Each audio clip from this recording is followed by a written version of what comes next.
भारत सरकार LIC के माध्यम से लेकर आई है ई निवास योजना। तो सबसे पहले मैं आपको बता दूं कि ये ई निवास योजना क्या होती है। तो जैसे कि डिजिटल गोल्ड होता है जिसको आप खरीद तो सकते हो लेकिन आप उसको पहन नहीं सकते, लेकिन जब आप उसको खरीदते हो तो आपको एक पेपर मिलता है जिसकी वैल्यू उसी गोल्ड के बराबर की होती है। ठीक है, तो वो पेपर आपको मिलता है लेकिन आप उस गोल्ड को पहन नहीं सकते। बिल्कुल इसी प्रकार से ई प्रॉपर्टी होती है जो कि आपको कागजी तौर पर मिलती है बट आप उसमें रह नहीं सकते।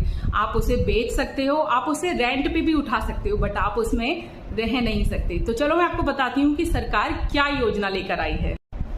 ये एक ई निवास योजना है। इस प्रॉपर्टी की बुकिंग आप मात्र 1,21,000 रुपए देकर कर सकते हैं। इसके बाद हर महीने आपको 10,000 रुपए देने होंगे और 14 साल के बाद ये प्रॉपर्टी आपकी हो जाएगी।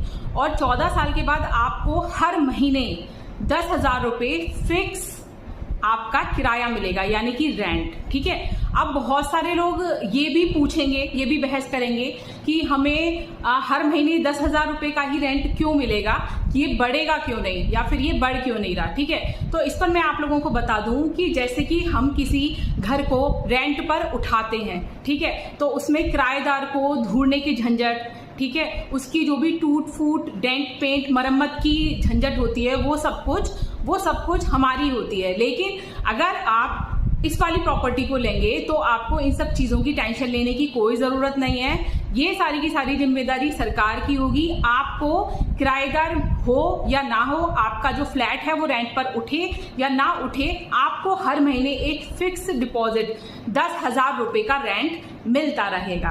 ठीक है, और दूसरी चीज, ये जो आपको रेंट मिलेगा ये बिल्कुल टैक्स फ्री है, यानी कि इस पे कोई भी टैक्स नहीं लगेगा। जब भी हमको कहीं से कोई इनकम होती है तो उस पे हमेशा कुछ ना कुछ टैक्स देना पड़ता है, लेकिन ये जो हमको सरकार से 10,000 रुपए पर मंथ मिलेगा ना, इस पर बिल्कुल भी टैक्स नहीं देना, ये बिल्कुल टैक्स फ्री है। आपकी प्रॉपर्टी की शुरुआती कीमत 18 लाख रुपए है जो कि हर साल बढ़ती ही रहेगी। आप जब चाहें तब अपनी इस प्रॉपर्टी को बेचकर पैसा ले सकते हैं। तो जब भी आप पैसा लेंगे तब आपको प्रॉफिट के साथ वो पैसा 3 दिन के अंदर पूरा का पूरा मिल जाएगा। अब एक सवाल मन में और आता है कि जस्ट सपोज हम इसी तरीके से हर महीने रेंट लेते लेते मर गए, ठीक है, तो क्या होगा।